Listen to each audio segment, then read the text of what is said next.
সমান না বেশি? কত বেশি সেটা রাসূলুল্লাহ নিজের জবান দিয়েই বলেছেন, ফুজ্জিলতু আলা সাইরিল আম্বিয়া। রাসূল নিজেই বলেন আল্লাহ তাআলা আমাকে সমস্ত নবীদের উপর শ্রেষ্ঠত্ব দিয়েছেন, মর্যাদা দিয়েছেন। সুবহানাল্লাহ বলেন। তো রাসূল যখন নিজেই বলেছেন যে সমস্ত পয়গম্বরদের উপর আমাকে শ্রেষ্ঠত্ব দেওয়া হয়েছে, মর্যাদা দেওয়া হয়েছে, কেমন মর্যাদা রাসূলকে দিলেন। অতএব এত মর্যাদাশীল আল্লাহ তাআলার পরে যার শান ও মান, আল্লাহ তাআলার পরে যার ইজ্জত, আসমান আর জমিনের নিচে কুল কায়নাতের মাঝে আল্লাহ তাআলার পরে যার স্থান, ওই রাসূলুল্লাহ আমাদেরকে আল্লাহ তাআলা নবী ও রাসূল হিসাবে দান করেছেন।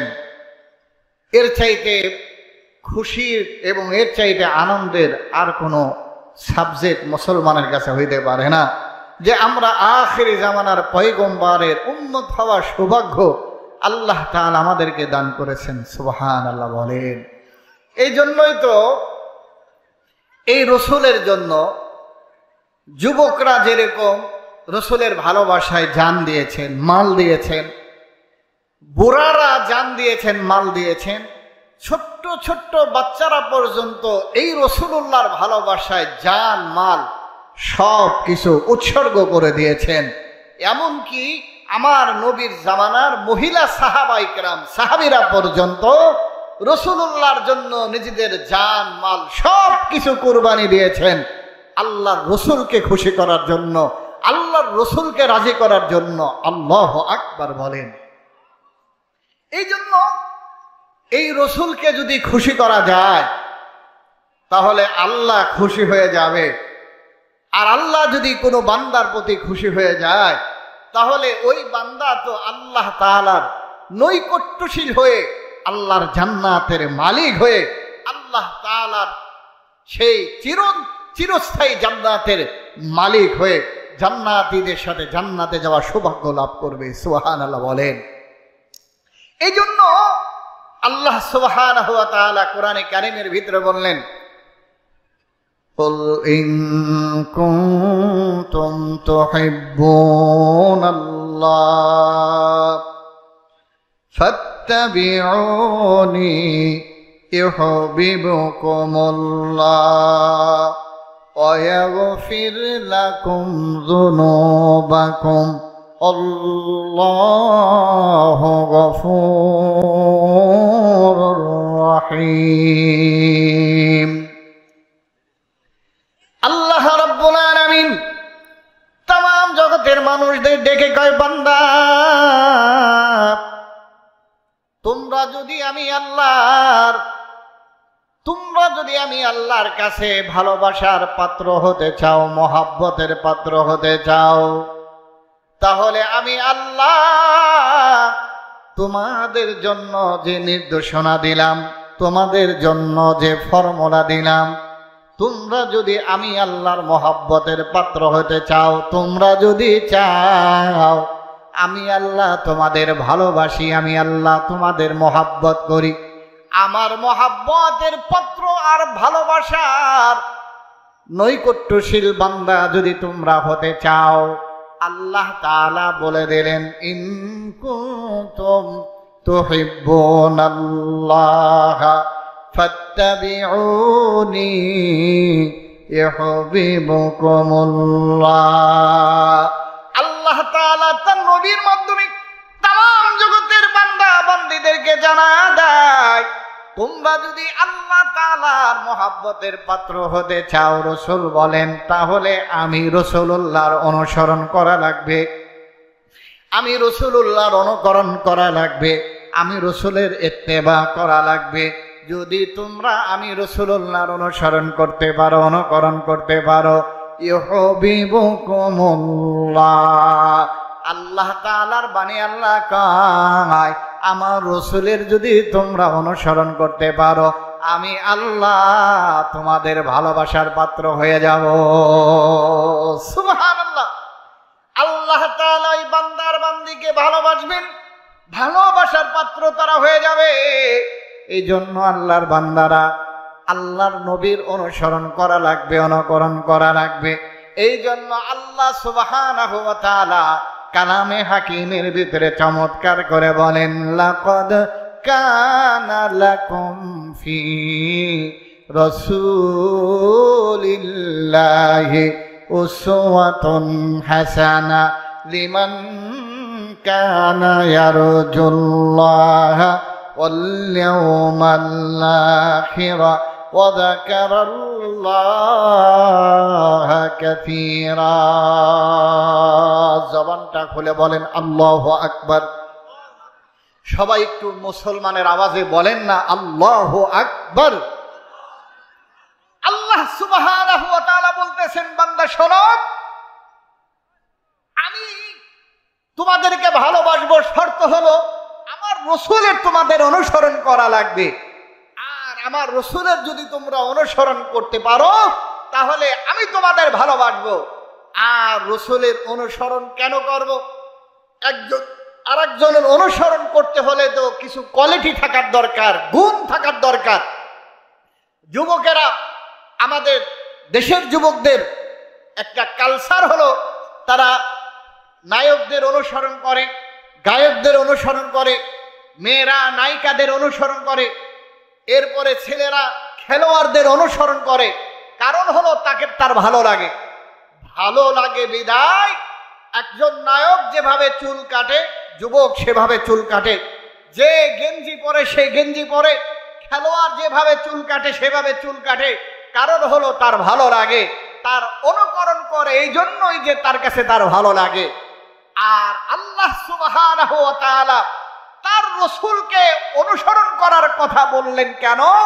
রাসূলুল্লাহ অনুসরণ করার কথা বলে আর এক আয়াতের ভিতরে আল্লাহ তার নবী সম্পর্কে বলতেছেন, কেন অনুসরণ করবা?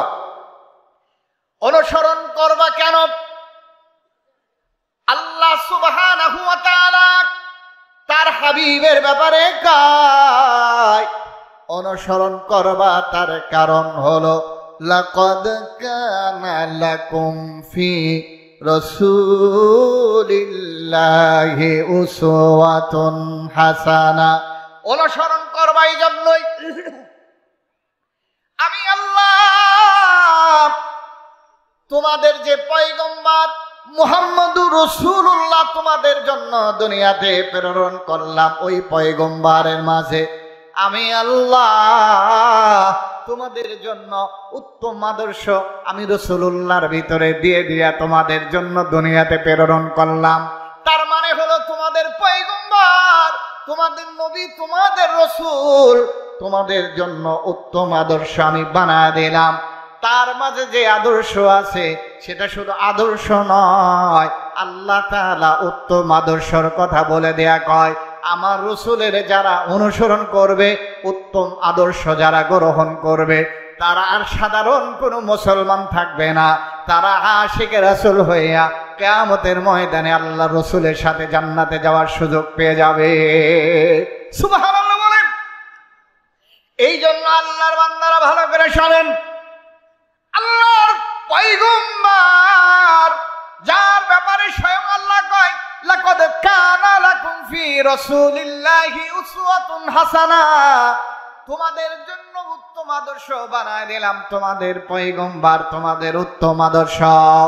তোমরা দুনিয়ার সাধারণ নায়ক নায়িকার অনুসরণ করতে পারো, খেলোয়াড়দের অনুসরণ করতে পারো, কিন্তু যুবক, যে আল্লাহ তোমার আমার ব্যাপারে নবীর ব্যাপারে বললেন উত্তম আদর্শ দিয়া আল্লাহ তাআলা দুনিয়াতে যাকে প্রেরণ করলেন, ওই পয়গম্বরের অনুসরণ আমরা করতে পারলাম না, ওই পয়গম্বরের অনুকরণ করতে পারলাম না, ওই পয়গম্বরের সুন্নত নিজের জীবনে ফিট করতে পারলাম না।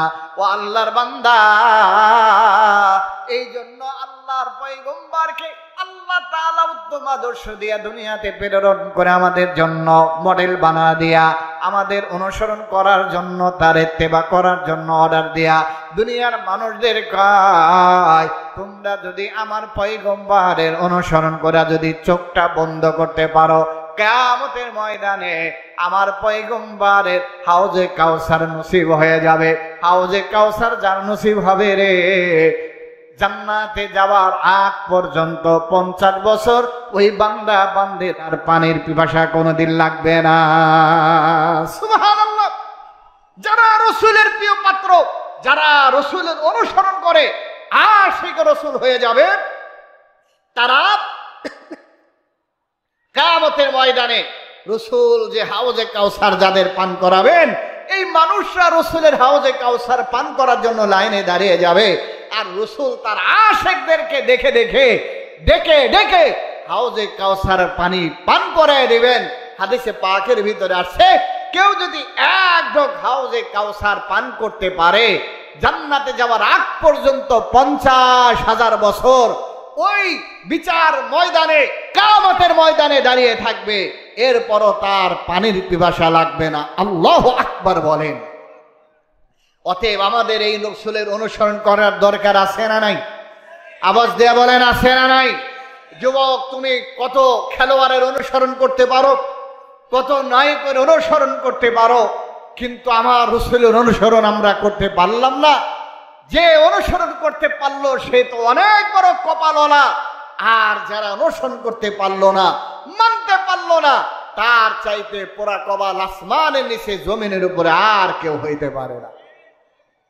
বন্ধুগণ আমার, এই জন্য রাসূলুল্লাহকে আল্লাহ তাআলা এমন চরিত্রের অধিকারী দিলেন, এমন চরিত্রওয়ালা, এমন আখলাকওয়ালা বানায় দিলেন, সাহাবায়ে কেরাম রাসূলের জন্য জান দিতে প্রস্তুত হয়ে যায়, মাল দিতে প্রস্তুত হয়ে যায়। সাহাবায়ে কেরাম রাসূলের ডানে বামে লড়াই করার জন্য প্রস্তুত হয়ে যায়। বন্ধুগণ,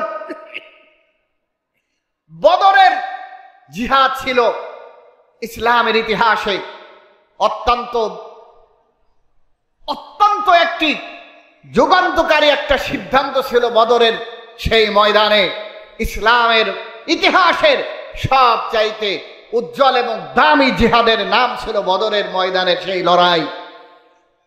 প্রথম সাহাবায়ে কেরাম জীর্ণ শীর্ণ অবস্থা, মাত্র 313 জন সাহাবায়ে কেরাম। এদের ভিতরে সবার অস্ত্র ছিল না, এদের ভিতরে সবাই যুদ্ধ করার মতো বয়সও ছিল না, অনেকে বুড়াও ছিল, অনেক ছোট বাচ্চাও ছিল। এই 313 জনের অস্ত্রহীন সাহাবায়ে কেরামদেরকে নিয়ে রাসূলুল্লাহ জিহাদের ময়দানে যাবেন। মক্কা থেকে হিজরত করে যারা মদিনায় গেলেন তারা তো ছিল মুহাজির, আর মদিনায় যে সাহাবায়ে কেরাম রাসূলকে সহযোগিতা করেছেন তাদেরকে বলা হতো আনসার। মুহাজির যারা রাসূলের সাথে মক্কা থেকে হিজরত করে মদিনায় আসছেন, তাদের তো ঘর বাড়ি সব মক্কায়। অতএব এখন রাসূলের সাথে তারা যেখানে রাসূল যাবে সেখানেই যাবে, এটাই স্বাভাবিক। রাসূল যেখানে যাবে তারা সেখানে যাবে, এটাই স্বাভাবিক। কিন্তু আনসার যারা, যাদের বাড়ি ঘর স্ত্রী সন্তানদের সব আছে, ওনারা যদি সার্বিকভাবে সহযোগিতা না করে তাহলে রাসূল এবং সাহাবায়ে কেরামের জন্য দ্বীন কায়েমের আন্দোলন করা ততটা সহজ হয় না। এই জন্য আনসার সাহাবায়ে কেরাম এবং মুহাজির সাহাবায়ে কেরামের সমন্বয়ে বদরের প্রান্তে যখন তারা যাবে, তার আগে রাসূলুল্লাহ আনসার আর মুহাজিরদেরকে নিয়ে একটা মিটিং করলেন, পরামর্শ ডাকলেন। পরামর্শ সবাই, যারা মুহাজির মক্কা থেকে মদিনায় আল্লাহ নবীর সাথে হিজরত করে গিয়েছেন, তারা তো সবাই জিহাদে যাবার জন্য মত দিয়ে দেয়। সবাই কয়, পয়গম্বর আপনার সাথে আমরা ওই বদরের ময়দানে গিয়ে কাফেরদের বিরুদ্ধে লড়াই করব, সমস্যা নাই পয়গম্বর। কিন্তু আনসারদের ব্যাপারে রাসূলুল্লাহ দেখলেন আনসার সাহাবায়ে কেরাম কিছু মত দেয় আর কিছু নীরব থাকে।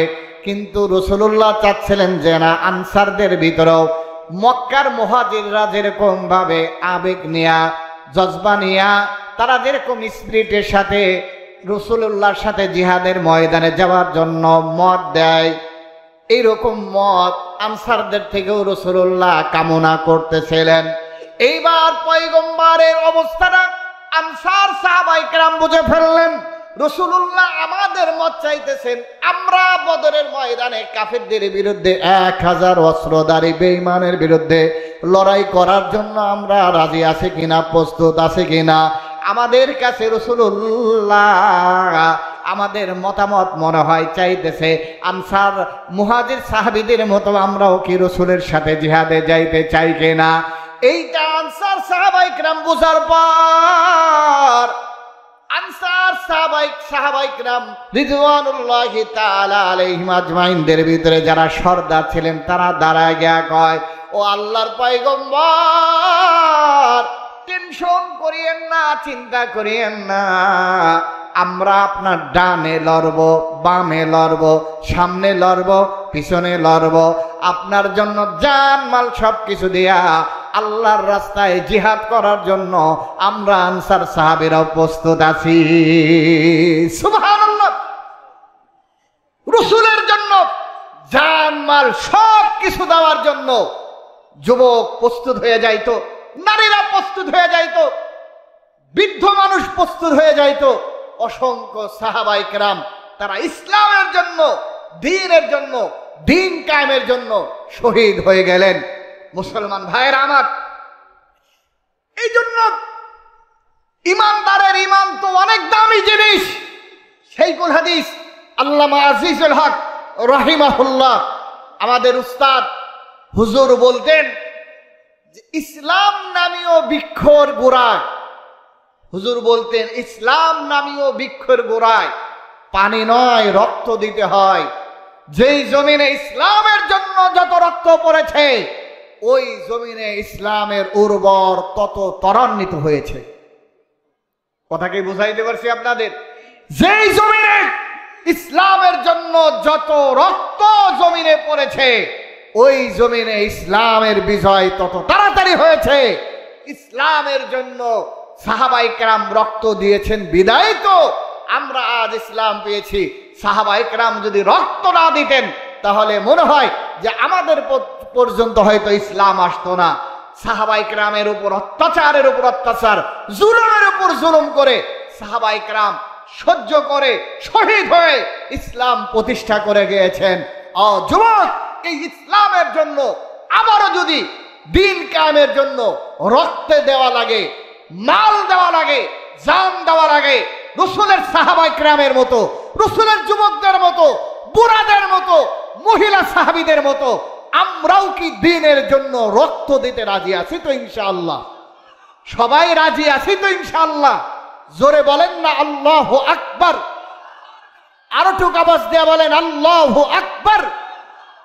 আল্লাহর বান্দারা, তাহলে এবার আসেন রাসূলুল্লাহ সাল্লাল্লাহু আলাইহি ওয়াসাল্লাম বলেন, উম্মতেরা শোনো, আল্লাহ তাআলা সমস্ত নবীদের উপর আমাকে শ্রেষ্ঠত্ব দিলেন, মর্যাদাশীল বানায় দিলেন। কেমন মর্যাদাশীল? আল্লাহ তাআলা রাসূলুল্লাহকে দান করলেন। পয়গম্বরকে কেন উত্তম আদর্শ বানাইয়া দুনিয়াতে প্রেরণ করলেন, কেন তার অনুসরণ করব? ও আল্লাহর বান্দা, আমার আপনার পয়গম্বরকে আল্লাহ তাআলা এত সম্মানী বানায় দিলেন, দামি বানায় দিলেন।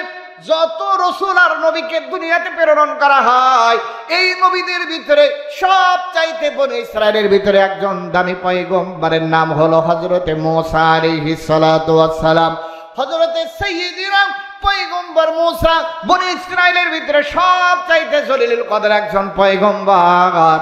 হযরতে মূসাকে আল্লাহ তাআলা যত মুআজিজা দিলেন, যত শ্রেষ্ঠত্ব দিয়েছেন, আল্লাহ তাআলা আমার আপনার পয়গম্বরকেও সমস্ত মুআজিজা হযরতে মূসার চাইতে বড় অসংখ্য মুআজিজার মালিক বানায় দিয়েছেন। সুবহানাল্লাহ। আমার বোঝানোর উদ্দেশ্য হলো আমার আপনার পয়গম্বরকে কেমন মর্যাদা দেওয়া হলো, অন্য অন্য নবীদের চাইতে আমার আপনার পয়গম্বরকে কত শ্রেষ্ঠত্ব দেওয়া হলো।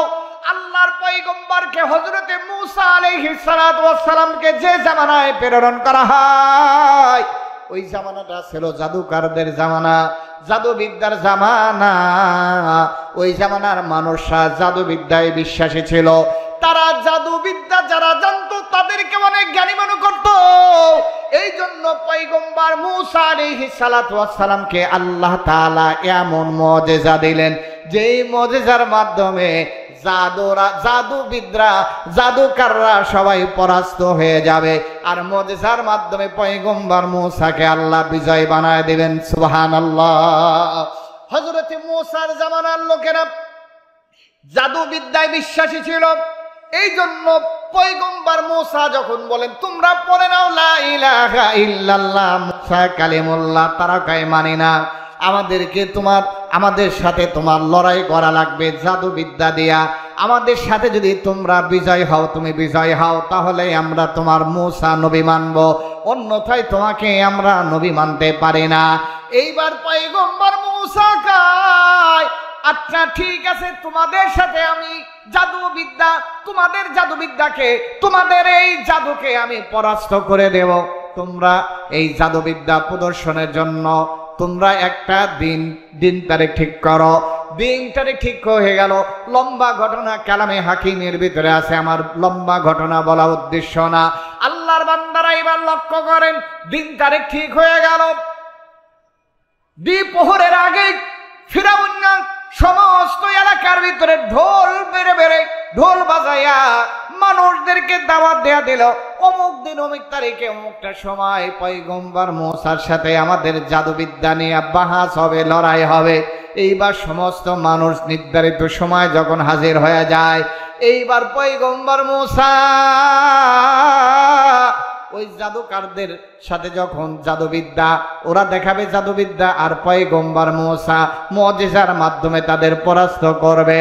এইবার 70,000 জাদুকারদেরকে ফেরাউন রেডি করলো, প্রস্তুত করলো।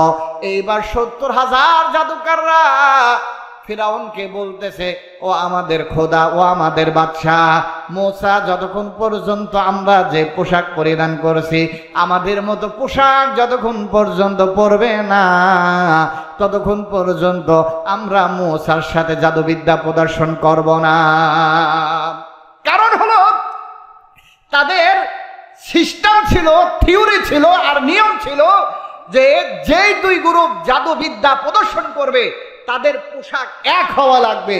এই জন্য জাদুকাররা বলতেছে যে বাদশাহ ফিরাউন, মূসার পোশাক ভিন্ন, আমাদের পোশাক ভিন্ন, কিন্তু আমাদের নিয়ম হলো যে যারা জাদু প্রদর্শন করবে তাদের পোশাক এক হওয়া লাগবে।